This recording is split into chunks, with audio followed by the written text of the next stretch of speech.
full slow motion, right? So it's fake, and he moves his leg back. That's it, right? You're so micro movement. Watch my feet. This next thing is called a load step. I take my back leg and I load. That's a little exaggerated, but that's okay. I'm load stepping, right? So I can swing to the other side of the body. Why do I load step? Say what? Give you too stressed out. Same way at shortstop, you crow hop to throw to first, you have more what? Power, right? I have more power to make my throw to first. I don't want to shoot with my legs all spread out. So that, I mean, I'm exaggerating. It doesn't feel like obviously this much, but I want a little load step to get to the other side. So it's wrist, he grabs, wrist, tricep. I give a little side step, that's my accent, right? I go fake, he steps back, load step, and notice how my head is still on this level that I just made, right? That's a really important part. It's not fake, pull out, right? That's not good. I want to fake and stay on the level that I just created. If I pull back on fake, so I'm here, fake, I pull back, his head's in my way. That's hard to shoot into. So the fake, the level I create, stay on that level. There's a time to pull back on that. Not right now. One more time, wrist, tricep, fake, collar tie on the head. I'm always reaching with my back right hand. It's a really far shot. I have a lot of time to react. Also, which hand is my attack hand? Well, my right hand is. Think about it. If I'm a right leg lead, that means I'm shooting right hand. I'm shooting single leg right hand, all that stuff, right? I can't have it up here, up in limbo, and then have to bring it down so it's ready to go. I want it to be ready. My left hand is my lead hand. My right leg is my lead leg. They're always opposite. Second thing, even though we're going to scarecrow, what is the rule of shooting distance-wise? Distance. Oh. Think about any tie-up that we've ever had. Underhook. Is this a bent arm? Yeah, that's a bent arm. Is it collar tie? Is this a bent arm? Yeah, that's pretty good. If I have a 2-on-1, right? Is this a bent arm? Yes. So I want us, even though we're going to add the setup now, I want us to always be bent arms like the leg. That's a really important distance rule. Here's how I like to do it. He's in a stance. I'm going to reach with my back leg hand on his head, just like this. What does everybody in the world do? They grab it and they always reach the same side. I get them to reach lead leg lead arm. This is called a wrist exchange. I'm going to bring my hand down and in. I don't bring it up and out. I bring it down and in. Wrist exchange. That's all it is. What I'm not doing is switching my feet. It's not an arm grab. Watch this. It's post, wrist. That's not what it is. See how I'm not switching my feet? I want to just set my feet. Watch how I just sidestep. When this hand breaks off after the wrist exchange, it goes to the t-shirt. So it's wrist exchange, t-shirt. At the same time that I go wrist to t-shirt, I set my feet. So my right leg is still forward. I have that arm. There's the cupcake. I'm shooting through the guy. Nice.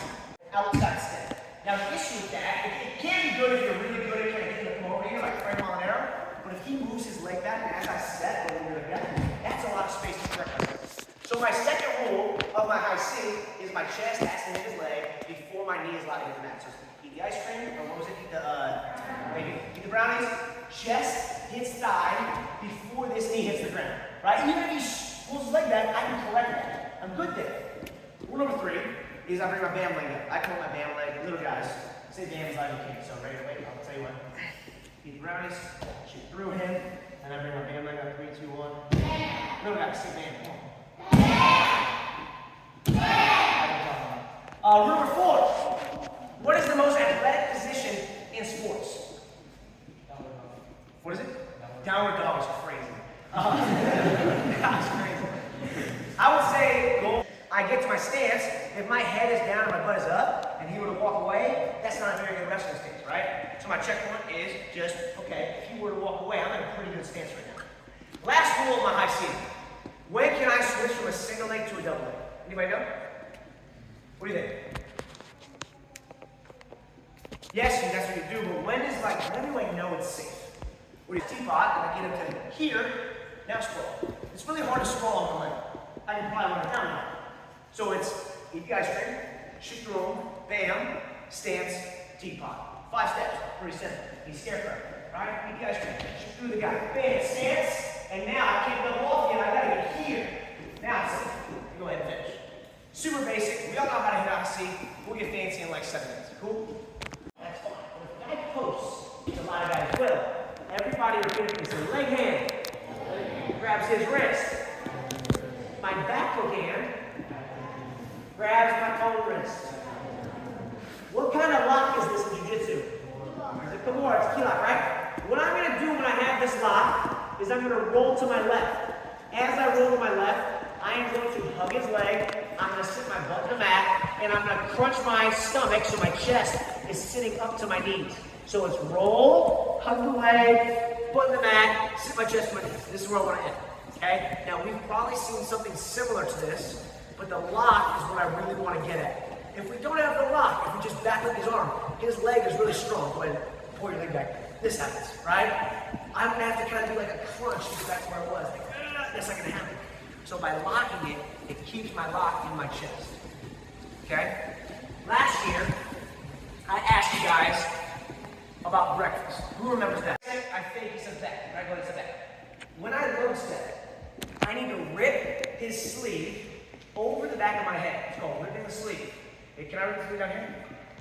Of course, right? I need to rip the sleeve up here. So it's load, and then I swing this hand to my single leg while ripping the sleeve over the back of my head like this. This is where I want to be. I'm ripping over my head. This is not good. I don't want to be head in his chest. That's a great single leg shot. This is not the same shot right now. It's a little bit different.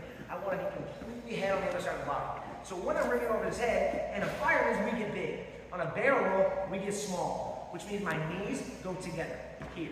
It has to do this. At the same time, it's gonna look really stupid, but pretend like you're hula hooping on your knees, you poke your butt to the left. I wanna poke and like sag down the mat. I know it looks stupid, but that's important. You're not gonna get stepped over. Why? Because you're ripping this sleeve. If you're down here, you'll get stepped over. If you're up here, you're not gonna get stepped over. So it's swing, rip sleeve, knee comes down, hula hoop down the mat as I pull this sleeve, and I let go of the leg. Now pause. From here, I wrestled this kid my entire life 6 times in college named Jimmy Gulliver. What Jimmy would do is I would dump, and he would overhook my arm, and he would roll across his back, and this would happen. Now, I might finish, but I don't get backwards. We're kind of in a 50-50. So the next step, after I finish and I throw his legs away, is listen to his heart. Okay? Once I dump, so I get here, I dump, and I pause. He's about to roll through. I need to take my ear, listen to his heart. Now he tries to roll through. I can kind of post on his head, on his chest real quick. Now I can turn down towards his legs, maybe get backwards, maybe get some kind of bundle, right? Turn down. Oh, cool, sweet. All right. So that's different why. Nice. What's the head tap? Well, I guess you gotta reach up, right? That's the accent that I'm talking about. He's got the red shoes on with the black outfit, right? I'm trying to accent the move. Roll, and we'll drive like this. Roll through. Now, the more I sit in the mat, the harder it is to have mobility on his back. Watch me. Leg hand grab scissors. Back hook hand grab virus. It's back hook, which means if it's in front of my body, I would just fire this up and swim through and back hook. Grab my own wrist. When I roll, I sit my butt in the mat and I'm here. Hook in the leg, right? Pointing to his girlfriend. I don't know, do whatever you want. You got it. Cool. If it's freestyle, anybody wrestling freestyle this year? It's going to be really hard for me to turn and attack his head. I can't really reach it. What a lot of us have a bad habit of doing is we go over the shoulder, so we do this. I have no post now. And if a guy knows how to roll, he'll roll me through, right? No good. So what I do is I make him sniff my knuckles, which means I windmill my arm all the way under his face. I have his chin, his nose, his neck here. I use that to turn my body. Maybe I can turn, but I at least can take them, right?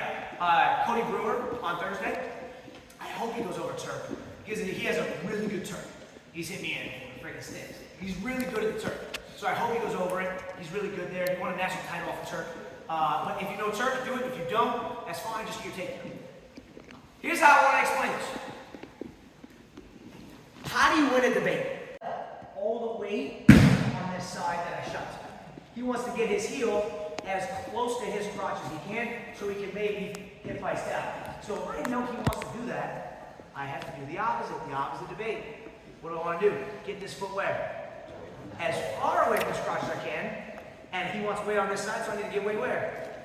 To the other side. It has to shove. That's how you should see the position.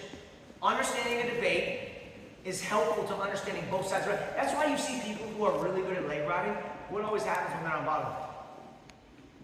And shovel, shoe, shove, front in his back. Most guys will bail here, but if he doesn't, go ahead and pinch my arm off with your knee. I can't double off. I'm going palm up, looking for this ankle. I'm jumping sides, he keeps his body locked. I'm going my top leg, his bottom leg. I'm turning up to turn down. And now I'm gonna turn so you can see it. I cannot just go over the shoulder. I have to go under the neck and use it to turn me around. Questions? A lot of moving parts here. Let's go slow. Notice, my hand is down by his ankle. If it was up here, he falls out. Just come. That happens. We're good. So I want to keep this ankle tight. I have it down by his shoe.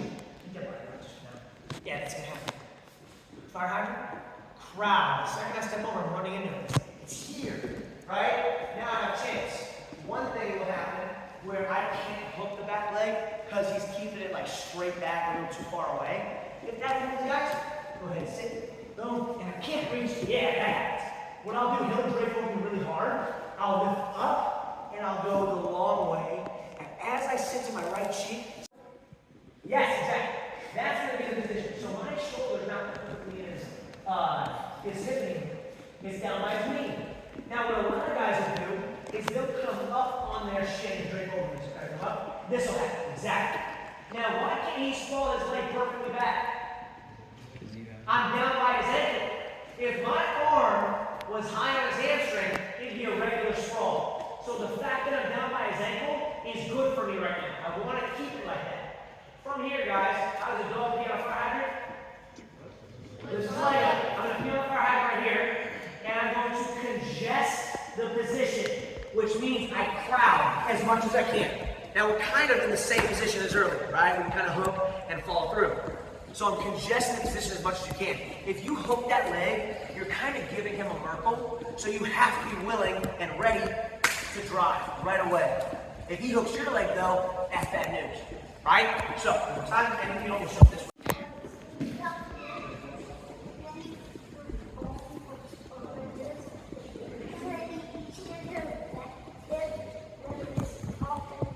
Nice. That's pretty good, right? Then we'll go 1, 2. Turn up, shrimp. When he leg passes, watch how I let him leg pass and I let my legs split. Go ahead and leg pass through. Sweet. He gives me a takedown. Now, I make it a little easier than it is. He steals your leg. You gotta fight that. Cross squeeze him. Wrestle. But let him leg pass. Let it roll through. Notice how when I do that, I'm scooting my knee close to him. So I'm letting him I'm not fighting the leg pass. I'm just not taking both my legs over. So don't fight the leg pass. Okay? Here. So when he rolls, a lot of us are going to fight it like this. Don't do that. Knee, scoots. Scoot it. Scoot it close. Now fight to get your leg back. Make sense? That's what I want to be. This is looking for these ankles coming together. Look at that. Now it's going to be kind of hard there. You're going to have to do some adjustments. He's going to pull his arm out. He's going to go back to it. But now he has a chance. Let go. Right? It's pretty sick. He's just being creative. I didn't tell him to do that. He asked me if that was cool. Of course it's cool. All right, give him 1 clap. Let's go try. 1, 2, 3. Let's go. Does that make sense? Now, if we're back down, the number one thing, you can't have that popping outside. So carry your button this thing. Everybody repeats this. Shovel, shoot, shove. Shovel, shoot, shove. The way I understand wrestling is what is the opposite? He wants all the weight on the side that I shot to. The more he can keep weight like this, the better it is. I want to shove this side as much as I can. The more I can threaten his back, what tends to happen? He bails. If I threaten his back long enough, he'll bail out. So, my right knee, even if he doesn't have a body out, like a loose body out, my right knee can come to my shovel. I'm pushing his foot away from his crotch. Shovel it out. My left hand goes down to his ankle, his heel, his shoe. I grab. I am not going to shove it on my outside thigh, but when I do that, I want to threaten his back, so I step up to shove. So shove by stepping up. Now let's say he doesn't bail. Go ahead and hug my body. No crotch up, just body up. I would love to double off. If I could double off here and drive in, that'd be great. But what a lot of guys do is they pinch their knee and I can't get my double out. This is called palm up. I go palm up, under my knee, and I look for this ankle. Once I get this ankle, I jump side. Be careful with freestyle, right? You don't want to jump over. Just kind of run into it, right? I run to this one. Keep that body up, right? We're both going to be on our hips. Now, if I'm relaxed on my hips, he can turn up on me. But so I'm driving as much weight into his hips as I can. My top leg hooks his bottom leg. It's not my bottom leg. It's not his top leg. It's my top leg, hooks his bottom leg. From here, I am pushing this leg off. A lot of us are just gonna turn down here. We're gonna do this. He's gonna have a loose body lock. We're gonna have a loose body lock and we'll just turn down. That's not realistic. In a real match, this is gonna be tight. We're gonna have it tight. I'm gonna have to turn up. And instead of going to the near hip, we fall and we end up on this far hip right here. So this position is a position people get in a lot, and oftentimes they still in. Now, if he was on a body lock real quick, I could hook his legs like we did earlier. But because he's on a crotch lock, I can't reach. Now, we're taught to always turn towards the legs and never the head, correct? Yes. We're going to turn towards the head today. All right, so you're not supposed to do this, but that's okay. There's a few times you're allowed. So when I'm trying to hook the legs, I'm going to abandon the legs and turn towards his head. If I do nothing else, he will have a backward single leg and he will build up on both knees. So turn up, he builds up and has his backward single leg. No good, right? Or he swims through. What I want to do in jiu-jitsu, what's it called when you make space with your hips on the mat? Shrimp. So I'm going to shrimp into his knees. Watch what it looks like. So on our hips, he has crotch lock. When I turn up, I shrimp backwards. So it's turn up, shrimp. See, I sat back in there. Now I'm heavy back here. From here, I'm going to cross face and hopefully hip my leg back. Notice his lock went from crotch to my calf. That's how I know I shrimped enough, right? For now, harder will have a loose lock, I'll cross face, and I'll rip my leg back. Now we're good to go. Let's pretend we're here. We do everything right, and he wants to extend the wrestling. What's a route that he can take? You can hips. You can't really go hips up because I'm heavy back here. Say, leg pass. If he goes leg pass, and I go with him, which a lot of times we do, we'll be in a hip-to-hip, ankle-ankle position. Go ahead and leg pass through. He rolls, and we get here. This is no good. So let's rewind, right? We do everything right.